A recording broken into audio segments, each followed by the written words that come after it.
আমি আপনাদের বলবো, সাধুগুরু বৈষ্ণব যদি কোনো বস্ত্র আপনাকে দেয় না, খুব ভক্তি ভরে নেবেন। ওনাদের বস্ত্র স্পর্শ করলে ভক্তি জন্মায়। চোরের কাছ থেকে একটা কাপড় নেবেন, চুরি চুরি মনোভাব হয়ে গেল। কিন্তু সাধুগুরু বৈষ্ণবের স্পর্শ করা জিনিস নিলে আপনার কৃপা হয়ে যায়। এই যে হরিনাম করছেন না, যারা বসে বসে শুনছে, সাধুগুরু বৈষ্ণবের কৃপা পেয়েছে। অনেকের মনে হয় বাড়ি যাই, রাত্রি 11টা বাজতে চললো, বাড়িতে অনেক সকালে কাজ আছে। সকালটা তোমার হবে কোনো গ্যারেন্টি আছে? তুমি যে ঘর ঘর ঘর ঘর করছো, মৃত্যুর সময় তো গলাটা তোমার ঘর ঘর ঘর ঘর ঘর ঘর করে করবে না, কি বলছেন? আপনার শুনলে চমকে যাবেন, যে যেখানে বসে আছেন মন দিয়ে শুনে নিন মায়েরা। আজ এক ব্যক্তিকে আজ আমি গাড়িতে করে আসছিলাম, এরা সব টিফিন করতে গেছে, আমি গাড়িতে টিফিন করছি। আমার সামনেই একজন ব্যক্তিকে একবারে মাচাই করে নিয়ে আসা হলো। খুব একটা বেশি বয়স নয়। গত পরশু তারিখে সে বলেছে মেয়ের বাড়ি যাব, মেয়ের বাড়ি গিয়ে 4 দিন থাকবো, অনেকদিন থাকতে পাই নাই। পরশু তারিখে বলেছে, আর কালকে রাতেই তার আর মেয়ের বাড়ি যাওয়া হলো না, মেয়েই তার বাড়িতে এলো। কীর্তন শুনতে এসছেন, গ্যারান্টি নেই আপনি বাড়ি ফিরে যাবেন। রাত্রিবেলায় শোবেন, যদি চোখ খুললেন তবে সকাল হবে, চোখ না খুললে আপনার জীবনে পরকাল হবে।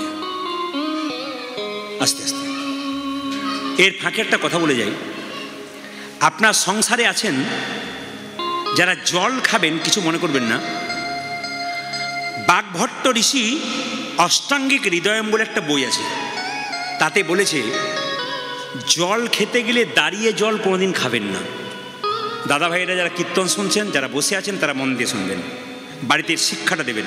কি? দাঁড়িয়ে জল খেলে গোটা শরীরের ব্যথাটা 50 ভাগ বাড়ে। আপনার শরীরে যে ব্যথা না, অনেকে দেখবেন কোমরে ব্যথা, বসতে পারে না, বলে কীর্তন শুনতে যাবো বাবা, বেশিক্ষণ বসতে পারি না গো, কোমরে খুব ব্যথা করে, উঁচুতে বসতে হয়, অনেকের হয় না। এদেরকে লক্ষ্য করবেন, এরা বেশিরভাগ ক্ষেত্রে দাঁড়িয়ে ঢকঢক করে জল খেয়েছে।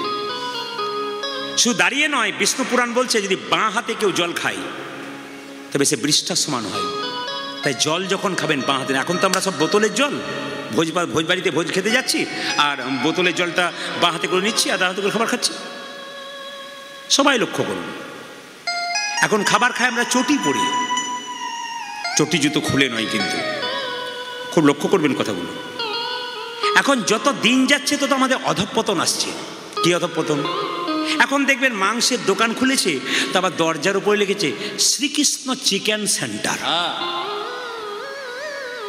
মানে কত অধঃপতন না হলে আমাদের এটা নয়। শ্রীকৃষ্ণ চিকেন সেন্টার, কৃষ্ণের নামে মাংসের দোকান।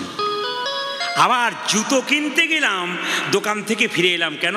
Kalimata shoe house. জুতোর প্যাকেটটার উপরে কালীমাতার ছবি আর ভেতরে জুতো ভরা আছে। এর চাইতে লজ্জার কি আছে? হাসি নয়, এগুলো আমাদের লজ্জা হওয়া দরকার। আমরা ধর্মটাকে নিয়ে ছিনিমিনি খেলছি। ভোজবাড়িতে ভোজ খেতে যান, মেনু কার্ডটা দেখুন, রাধা বল্লভী। আপনাদের হয় কিনা জানি না, হয় এদিকে রাধা বল্লভী, কি সুন্দর শুনতে নাম, রাধা বল্লভী। তার নিচে রাধাকে কি সুন্দর মান সম্মান দেয় বলুন তো। চিকেন কাটলেট, মটন কাটলেট, রাধার নিচেই। একটু বিচার করে দেখবেন। আপনি বস্তাতে করে চাল কেনেন, জোরে বলুন হ্যাঁ না? চাল কেনেন না? আমরাও চাল কিনি। শ্রীকৃষ্ণ রাইস মিল, কৃষ্ণের ছবি, খুব ভালো কথা যিনি করেছেন, শ্রীকৃষ্ণের ছবি। বস্তাতে চাল শেষ হয়ে গেল, ফাঁকা বস্তাটা বাথরুমের দরজায় আছে, পায়খানা ঘর থেকে বেরিয়ে লোকটি পা দিয়ে শ্রীকৃষ্ণ রাইস মিল। অধঃপতনটার কোন দিকে যাবে আমাদের? এই দিকে তাকাবেন। ধূপকাঠির প্যাকেট কিনেছেন, রাধাকৃষ্ণের ছবি আছে, ঠাকুরের ছবি আছে, প্যাকেট শেষ হলো, প্যাকেটটা কোথায় ফেলালেন? জোরে বলুন, কোথায় ফেলালেন? রাস্তায় ফেলালেন, নর্দমাতে ভাসতে লাগলো ওই প্যাকেটটা। একদিকে রাধা গোবিন্দকে সেবা, একদিকে রাধা গোবিন্দকে অপমান করছে। আমি একটা বাড়িতে কীর্তন করতে গেলাম, কিছু মনে করবেন না, মানে বাড়িতে বাসা। ভদ্রলোক বললেন গ্রামের কীর্তন, আমার বাড়িতে বাসা। প্রদীপবাবু দেখুন আমার বাড়িটার দিকে তাকান। বলে কি না, বাড়ির দরজাতে রাধাকৃষ্ণের মূর্তি এঁকে দিয়েছে, একবার পাথরের মূর্তি সুন্দর করে। তো বলছে দেখছেন তো, বাড়ি ঢুকবার আগেই রাধাকৃষ্ণের মূর্তি এঁকে দিলাম। আমি ভেতরে থাকি, কৃষ্ণ বাইরে থাকে, কৃষ্ণকে রেখেছি দরজার সামনে। আমি জিজ্ঞেস করলাম, আচ্ছা ধরুন প্রচণ্ড বৃষ্টি এলো, পাথর হলো, হ্যাঁ ধুলো হলো, ঝড় হলো, আপনি কোথায় থাকেন? বলে কেন আমি বাড়ির ভেতরে থাকি। কৃষ্ণ কোথায় থাকে? বলে বাড়ির বাইরে। যত ধুলো যত পাথর সব কৃষ্ণ খাক। আমরা আর কত নিচে নামবো একটু বিচার করবেন কথাগুলো। আমরা কত নিচে নামতে পারি, আমরা কত নিচের দিকে নামতে পারি। সাধুগুরু বৈষ্ণব দেখলে প্রণাম করি না, ঠাট্টা করে দিই আমরা। এর চাইতে লজ্জার কি হতে পারে? এই জন্য বারবার আপনাদের বলবো যে যেখানে বসে আছেন মায়েরা সবাই মন দিয়ে শুনবেন, এই কাজগুলো আপনারা করবেন না। দাঁড়িয়ে জল খাবেন না, বাঁ হাতে জল খাবেন না। সন্ধ্যাবেলায় 3টে কাজ আপনারা করবেন না। যম সংহিতা পড়বেন, পরিষ্কার করে বলছে সন্ধ্যাবেলায় 3টে কাজ করতে নেই। কি কি? শুয়ে থাকতে নেই, সন্ধ্যাবেলায় শুতে নেই, সন্ধ্যাবেলায় খেতে নেই, আর সন্ধ্যাবেলায় স্বামী স্ত্রীর সঙ্গ করতে নেই। যম সংহিতা পড়বেন, দেখবেন পরিষ্কার পেয়ে যাবেন। শুতে নেই কেন? যে সন্ধ্যাবেলায় শুই, যদি শরীর অসুস্থ থাকে তবে শোবেন। সুস্থ মানুষ সন্ধ্যাবেলায় শুতে পারবে না। কেন? সুস্থ মানুষ সন্ধ্যাবেলায় শুলে যম সংহিতা বলছে দারিদ্রতা দিনের পর দিন বেড়ে যায়। আর যদি কেউ সন্ধ্যাবেলায় খায়, সন্ধ্যা পেরিয়ে বাচ্চাকে খাবার দেবেন, স্বামীকে দেবেন, বাড়ি কাউকে দেবেন, সন্ধ্যাতে দেবেন না। কেন? সন্ধ্যার সময় খেলে কি হয়? ব্যাধি হয় রোগের মধ্যে, দেহের মধ্যে। আর কি হয় মায়েরা? স্বামী স্ত্রীর সঙ্গ করলে অসুর সন্তানের জন্ম হয়, দেবতা সন্তানের জন্ম হয় না। কশ্যপ মুনি তার 2টো স্ত্রী ছিল, দিতি এবং অদিতি। একজন অসুর সন্তান দিল, একজন দেবতা সন্তান দিল। একজন সন্ধ্যাটাকে মানে নাই, তাই অসুর সন্তানের জন্ম দিয়ে বসে আছে। তাই আপনাদের কাছে নিবেদন রইল, অনেক কিছু কথা আছে, অনেক ব্যাপার আছে, অনেক জানবার জিনিস আছে, কিন্তু কি করবেন? অত জানাতে গেলে তো রাত্রি পেরিয়ে যাবে। তাই আপনারা সবাই একটু মাথায় কাপড়টা নিন। ছোট্ট ছেলে দুঃখী যাচ্ছে, একবারে সবাই মিলে ভক্তি করে বসবেন, সবাই বাবু হয়ে। মায়েরা ছোট্ট দুঃখী ঝাঁট দিচ্ছে, আর সোনার ঝাঁটাকে বলছে সোনার ঝাঁটা তুই আমায় কৃপা কর, জয় রাধা শ্যামে জয়। সবাই উলুদ হয়ে দেবেন। রাধা গোবিন্দ যেখানে নৃত্য করে, জয় রাধা শ্যামে জয়, জয় গিরিধার।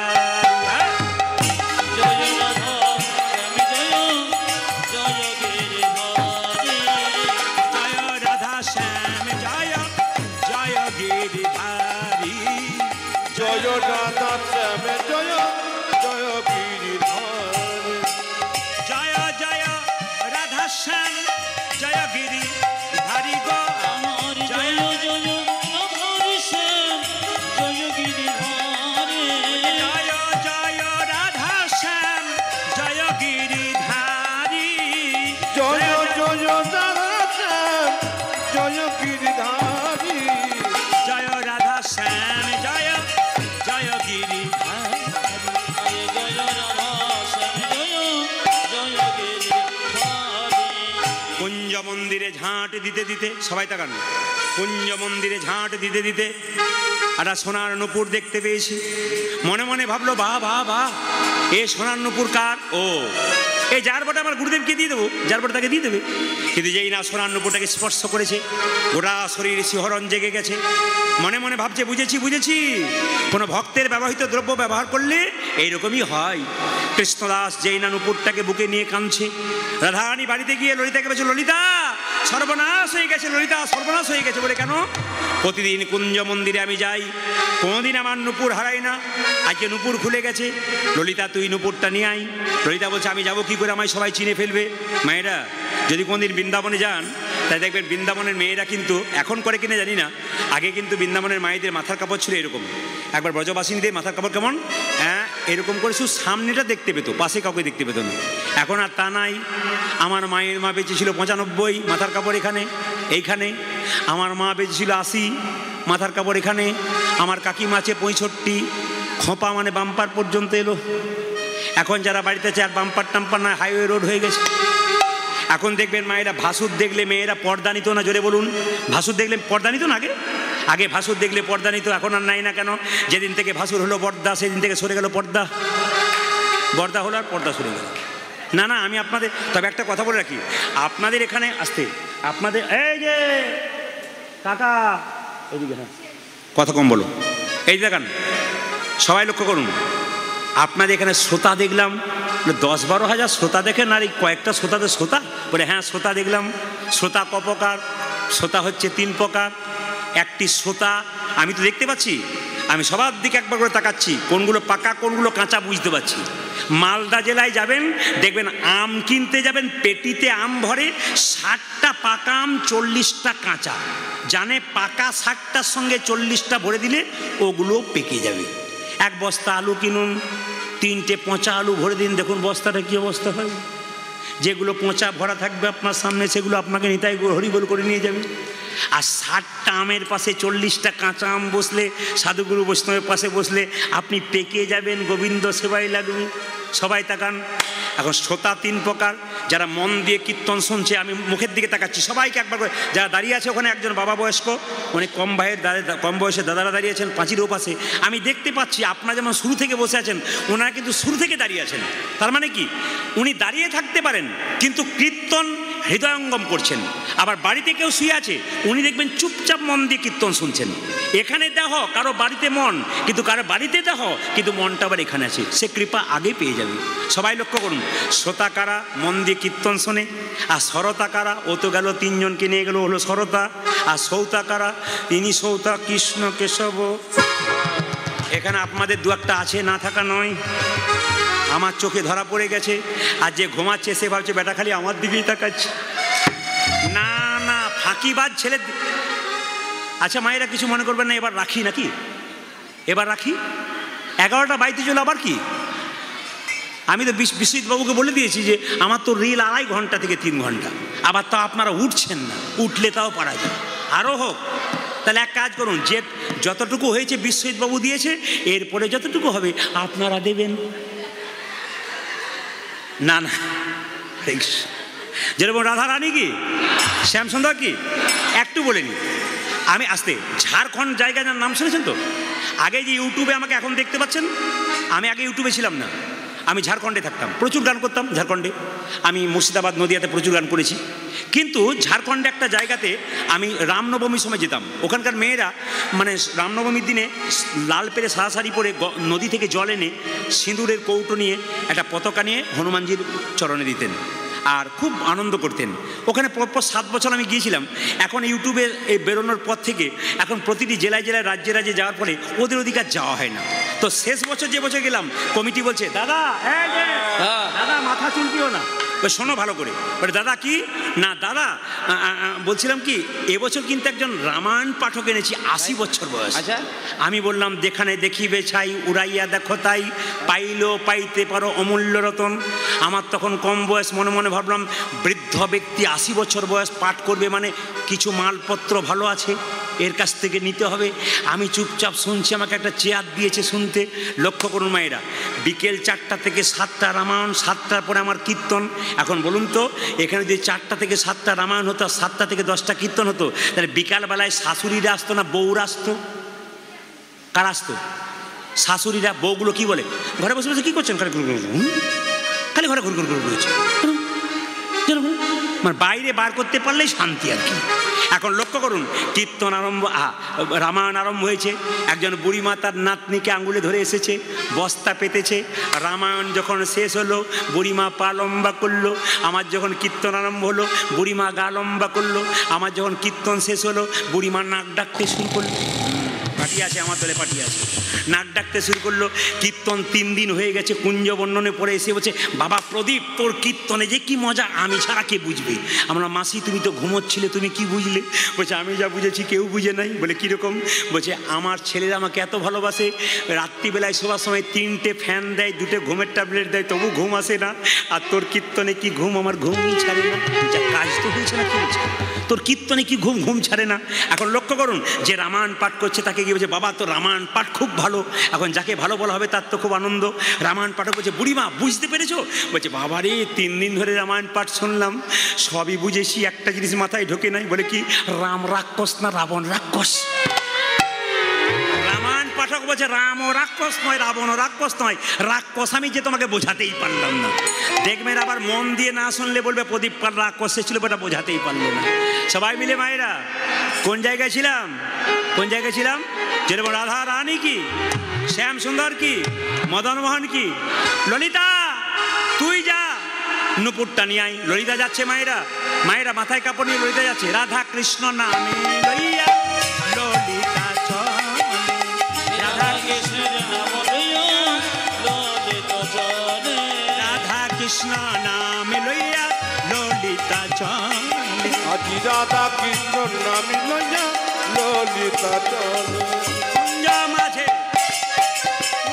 মাঝে কৃষ্ণ দাস ভাসে নয়ন জলে, কুঞ্জ মাঝে, কুঞ্জ মাঝে, কুঞ্জ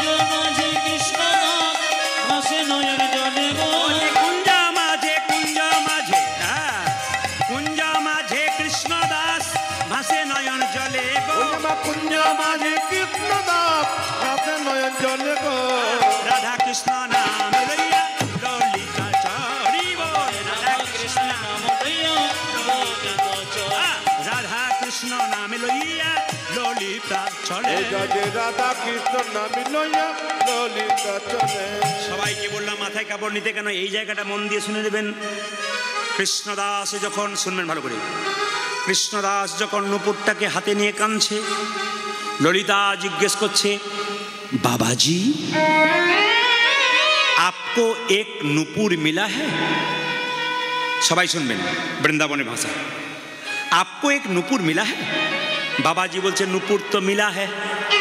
ललिता बोलছে ओ नुपुर मेरा है, मुझे दे दीजिए। ওই নুপুর আমার, তুমি আমাকে দিয়ে দাও।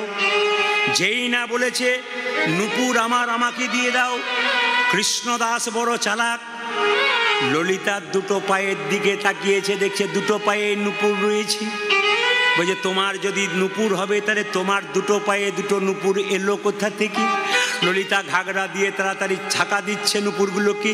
কৃষ্ণদাস বলছে ছুপালো ছুপালো, যেতনা ভি ছুপালো পাকার গাই হে তুম, যতই তুমি লুকাবার চেষ্টা করো ধরা পড়ে গেছো।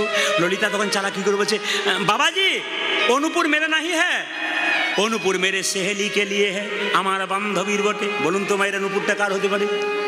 বাহ বাহ, ভেরি গুড, সুন্দর, ধন্যবাদ জানাই আপনাদেরকে, খুব খুশি হলাম আমি। আসলে বিশ্বজিৎবাবু যিনি আছেন মায়ের ভক্ত, মা মনসার সামনে আছেন, আর আমিও কিন্তু মায়ের ভক্ত। আমার জেঠিমা মায়ের মন্দিরে একটা প্রদীপ দিয়েছিল। মা মনসার মন্দিরে আমাদের বাড়িতে 7টা মা আছে, ইউটিউবের মাধ্যমে দেখতে পাবেন, প্রতি চৈত্র মাসে একটা অনুষ্ঠান হয় বড়। তো সেই মায়ের মন্দিরে প্রদীপ দিয়েছিল, আমার জেঠিমা বলেছিল যে ছেলে হয় তো প্রদীপ নাম রাখবো। ওই জন্য আমি মাতৃভক্ত খুব। আমি মা মনসার কৃপাতে আমি কৃষ্ণের চরণ পেয়েছি, কৃষ্ণের কৃপা পেয়েছি, সাধুগুরু বৈষ্ণবের আশীর্বাদ পেয়েছি। তো সবাই লক্ষ্য করুন, এই জন্য মায়ে মায়ে মিলিয়ে দিয়েছে। উনিও মা ভক্ত, আমিও মা ভক্ত, হয়েও গেছে, তাকে তাকে মিলে গেল আর কি। সবার কাছে লক্ষ্য করুন, কৃষ্ণদাস যেই না বলছে তাহলে বলছে মেরে সেহেলিকে লিয়ে হ্যাঁ, কে বলছে? ললিতা বলছে আমার বান্ধবী বটে।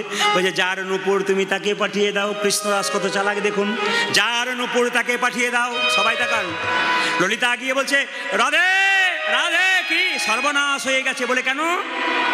গোড়াতেই গলদ করে ফেলেছি। আমি বললাম নুপুরটা আমার, ও বড় চালাক, আমার পায়ের দিকে তাকিয়েছে, দুটো নুপুর দেখে বললো নুপুর যার তাকে পাঠিয়ে দাও। আমি বললাম আমার বান্ধবী বলে ওকে পাঠিয়ে দাও। রাধানি বলছে আমি যাবো না, না গেলে তুই পাবিও না।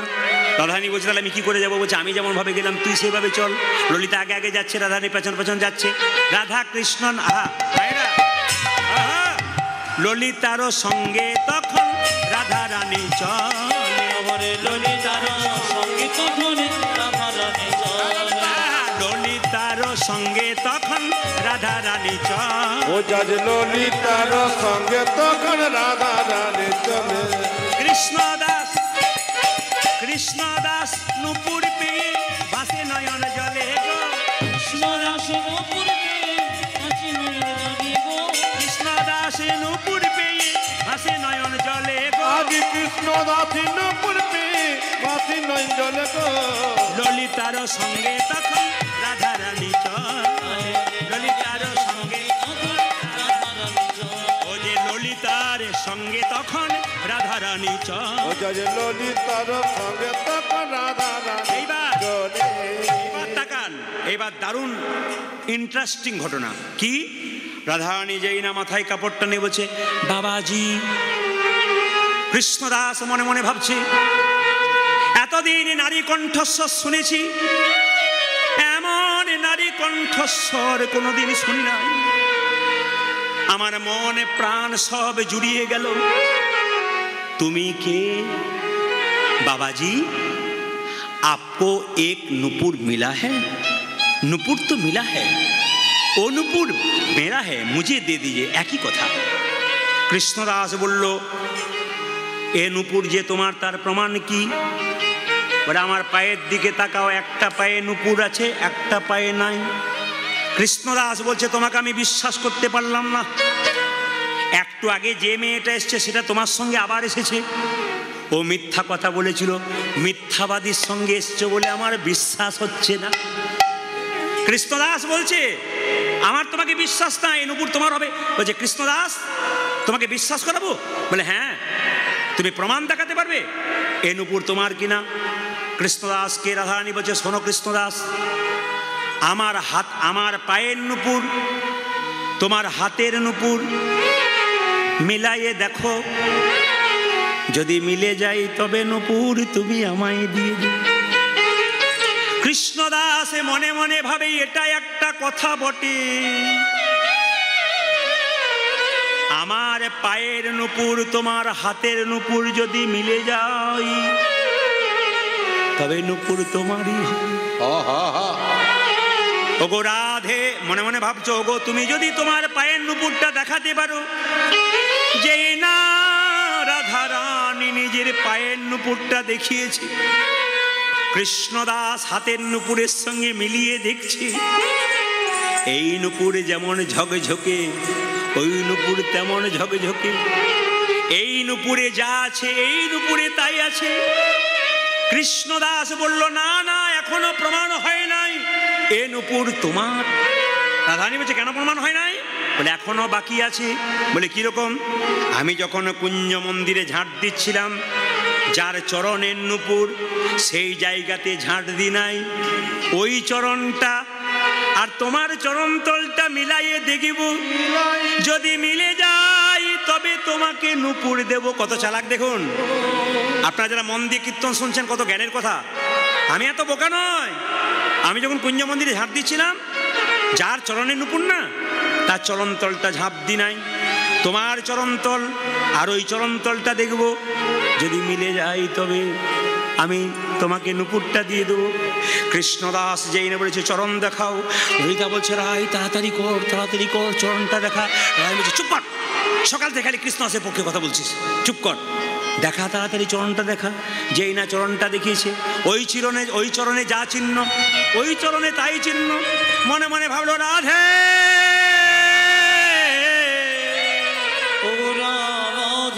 ওগো প্রেমময়ী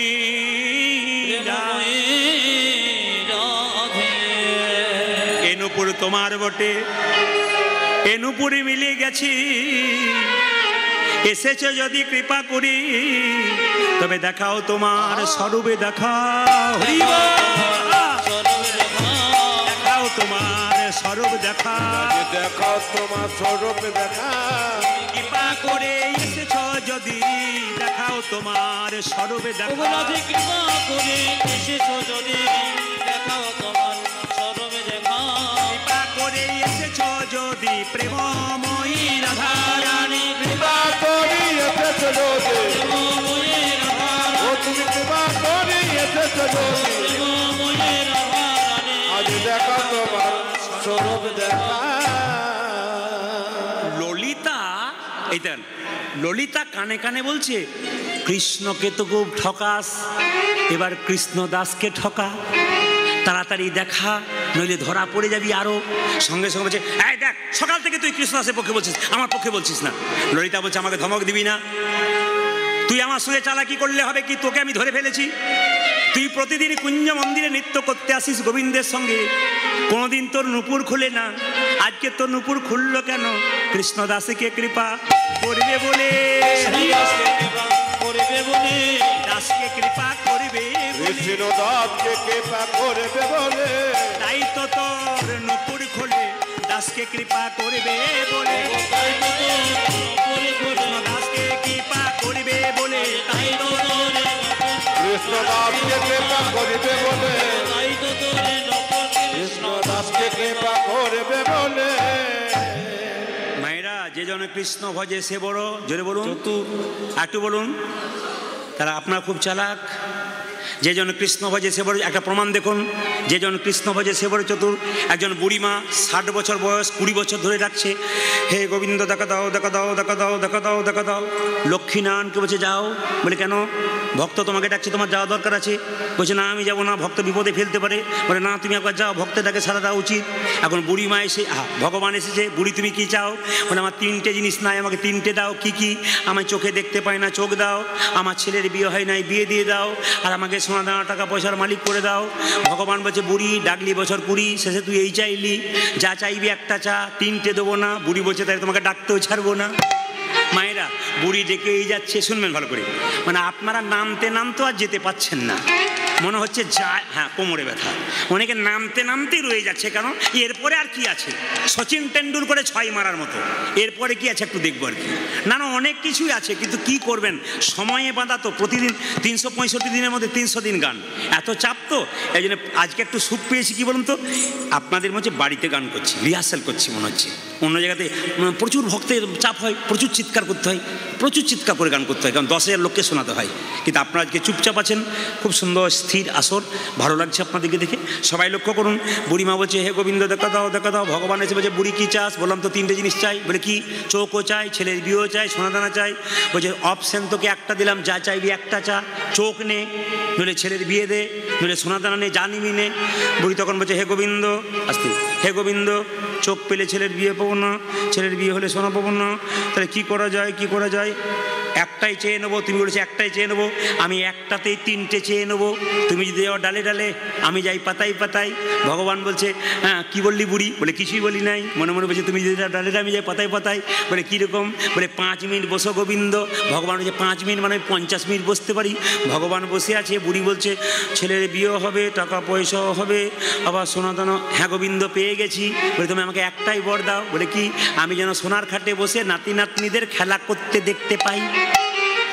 কি বুঝলেন, কেমন মশলা দিয়েছে বুঝেছেন তো, হ্যাঁ কীর্তনে কেমন মজা আছে বুঝতে পারছেন তো, কি রস আছে, এ সারা রাত্রি যদি হয় না তো সারা রাত্রি থেকে যাবেন, কিন্তু কী করবেন কোনো উপায় নেই, আবার যদি কোনোদিন মা কৃপা করে আবার একবার আপনাদের রস দিয়ে যাবো, আনন্দ দিয়ে যাবো। সবাই লক্ষ্য করুন মায়েরা, সঙ্গে সঙ্গে কৃষ্ণদাস বলছে, কৃষ্ণদাসকে কৃপা করেছি আমি, কৃষ্ণদাসকে বলছে কৃষ্ণদাস এক কাজ কর, তোর নুপুরটা আমাকে দে, যেই না নুপুরটা দিয়েছে রাধারানীর কপালে, রাধারানী কৃষ্ণদাসের কপালে তিলক করে দিয়েছে। কৃষ্ণদাস এক কাজ কর, আমার চরণে প্রণাম কর, যেই না কৃষ্ণদাসে প্রণাম করেছে, রাধারানী বলছে কৃষ্ণদাস রে, তুই আমাকে দেখে কিছু পদ রচনা কর, আমি দেখতে কেমন আমার রূপের বর্ণনা কর। মায়েরা রাধারানী রূপের কথা বর্ণনা করছে কৃষ্ণদাস। আজকে সবাই মাথায় কাপড় নিয়ে, যাদের রুমাল তোয়ালে আছে মাথায় নেবেন, না থাকলে মাথায় হাত দিয়ে বাবুর মতো একবার শুনবেন। কৃষ্ণদাস রাধারানীকে দেখছে, আর যেই না রাধারানীকে হঠাৎ করে যেন কৃষ্ণদাস রাধারানীকে দেখছে, রাধারানী বলছে তুই আমায় কেমন দেখছিস, ওগো রাধে গো, তোমাকে দেখে মনে হয় একটা সোনার আয়না, তোমাকে দেখে মনে হয় যেন সোনার প্রতিমা, সোনার প্রতিমা, তোমার মধ্যে আমার গোবিন্দকে দেখতে পাই, রায় আমার কনক মুকুর কাতি গো, কনক মুকুর কাতি, ওরাই কনক মকর কাতে গোলো, কনক মকর কাতিয়ে, ও যে কনক মুকুর কাতি গো, আমার কনক মুকুর কাতি, রায় আমার কনক মুকুর কাতি গো, কনক মুকুর কাতি। শ্যাম বিনোদের সুন্দর তনু, তাহাতে কতে কো ভাতি, শ্যাম বিনোদীয় সুন্দর তনু, তাহাতে কতে গো ভাতি, শ্যাম বিনোদের সুন্দর তনু, তাহাতে কতে কো ভাতি, আজ শ্যাম বিনোদিনী সুন্দর তনু, তাহাতে কতেক ভাতি। রাধে তোমাকে দেখে আমার নয়ন যুগল সফল হলো, আমার নয়নে যুগল সফল হলো, আমার নয়ন যুগল সফল হলো, ওই আমার নয়ন যুগল সফল হলো, ও যে প্রেমময়ী রাধারানী নয়নে যুগল সফল হলো, ওগো প্রেমময়ী রাধারানী, আমার নয়ন যুগল সফল হলো, প্রেমময়ী রাধারানী, যুগল সফল হলো, প্রেমময়ী রাধারানী, যুগল সফল হলো, ওই আমার নয়ন যুগল সফল হলো। ভাইরা, কৃষ্ণ কি রঙের শাড়ি পরতো, ধুতি পীত রঙের মানে হলুদ রঙের, আর রাধারানী কি রঙের, নীল রঙের, কেন, কৃষ্ণকে মনে করবার জন্য। রাধারানী সোনার বালা মালা পরতো, রাজার মেয়ে তো, বিশ্বভানু রাজার মেয়ে, তাই বলছে রাধে তোমার নীল কাপড় আর সোনার বালাগুলোকে দেখি কি মনে হচ্ছে জানো, তোমার নীল বসন রতন ভূষণ জলদ দামিনী সাজে, তোমার নীল বসন রতন ভূষণ আহা, জলদ দামিনী সাজে। দামিনী মানে কি বিদ্যুৎ, আর জলদ মানে কি মেঘ। তোমার নীল বসন রতন ভূষণ, তোমার নীল কাপড়টা মেঘের মতো, আর তোমার হাতে সোনার বালাটা হচ্ছে বিদ্যুতের মতো। নীল বসন রতন ভূষণ জলদ দামিনী সাজে। ওটা নীল বসন রতন ভূষণ জলদ দামিনী সাজে। আরে দেখে কি মনে হচ্ছে যেন মেঘ বিজুড়ি জড়াইয়ে আছে, মেঘ বিজুড়ি জড়াইয়ে আছে, যেন মেঘ বিজুড়ি জড়াইয়ে ও আছে। যাতে মেঘ বিজুড়ি দাঁড়াই আছে। দেখে যেন এই মনে হয় মেঘ বিজুড়ি জড়াইয়ে আছে। দেখে যেন এ মনে হয় আমার মেঘ বিজুড়ি জড়াইয়ে আছে। দেখে যেন এই মনে হয়, মেঘ বিজুড়ি জড়াইয়ে আছে, দেখে যেন এই মনে হয় মেঘ বিজুড়ি জড়াইয়ে আজ আছে। মেঘ বিজুড়ি জড়াই আছে। ভাইরা, আকাশে একসঙ্গে চাঁদ সূর্য আর মেঘ দেখেছেন?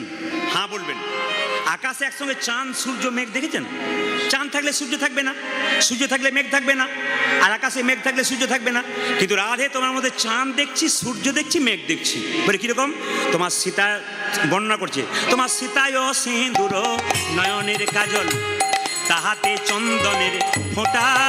তোমার সীতায় সীতায় সিঁদুর নয়নের কাজল, তাহাতে চন্দনের রেখা। সীতায় সিঁদুর নয়নের কাজল, তাহাতে চন্দনের রেখা। তোমার চেতায় সিন্দুর নয়নের কাজল, তাহাতে চন্দনের রেখা। অরুণের কোলে নবজলধর, তাহাতে কতেক দেখা।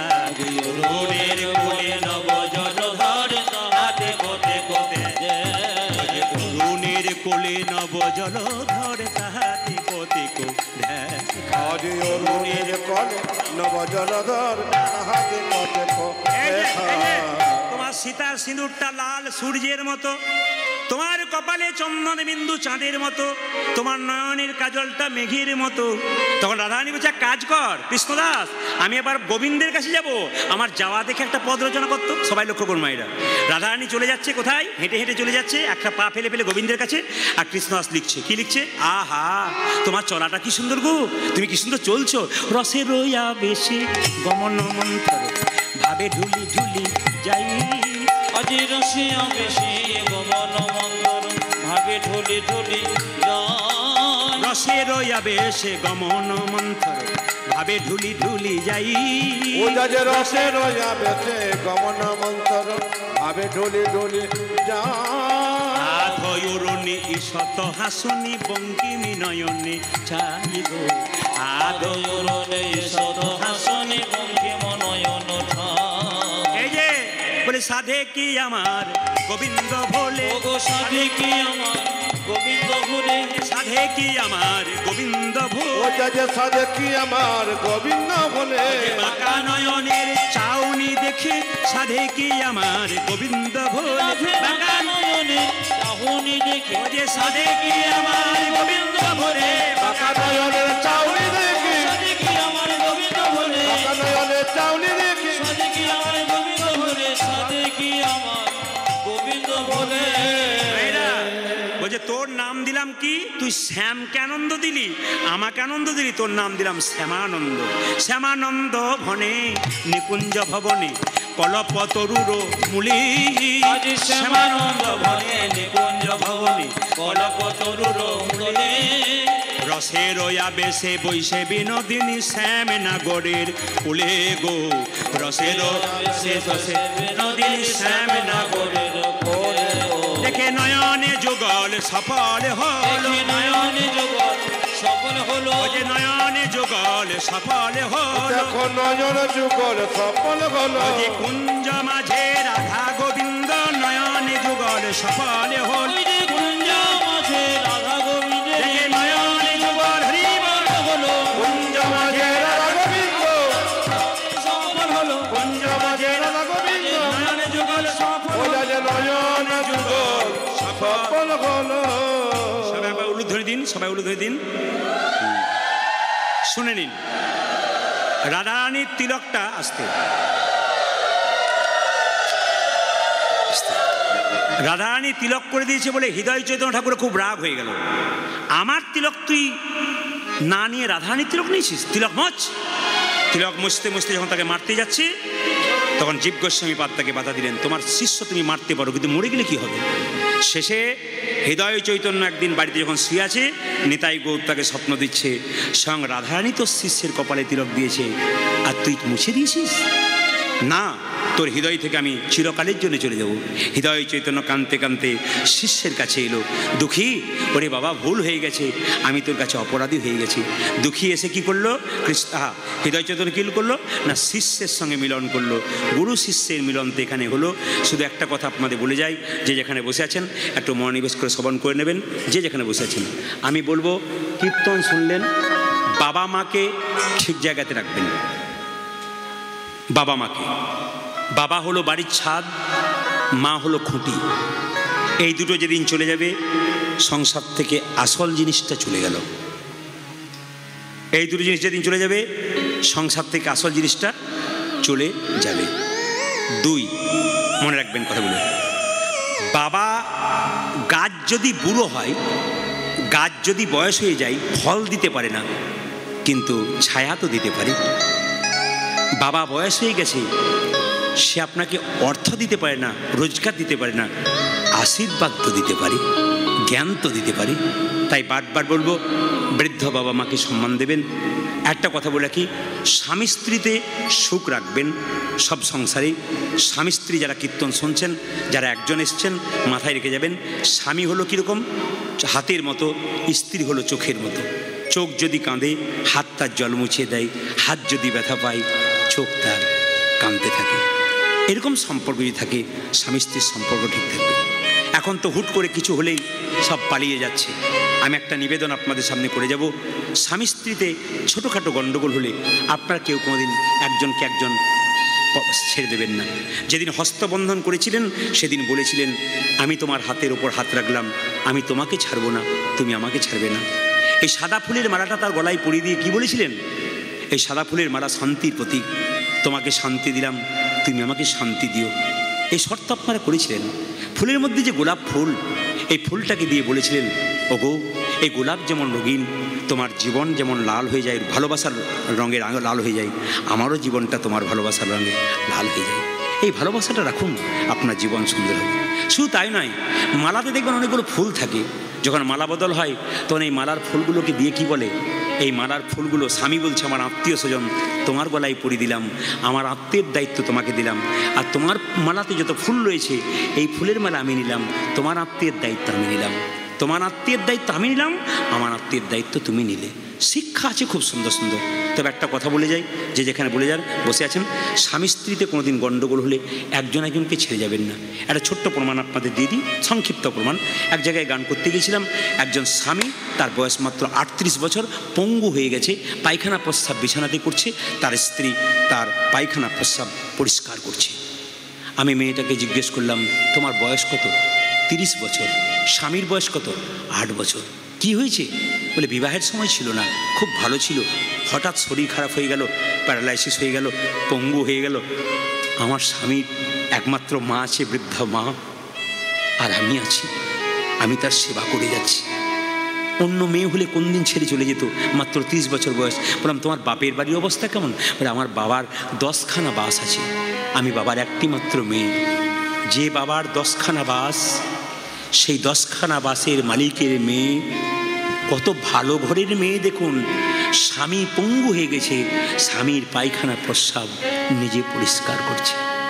আমি তাকে বললাম, তুমি যদি আমার চাইতে ছোট না হতে, আমি তোমার চরণে একবার প্রণাম করতাম। তুমি তো শিখিয়ে দিচ্ছ, তুমি তো বিবেকানন্দের মা, তুমি তো রামকৃষ্ণের মা, তুমি তো সব।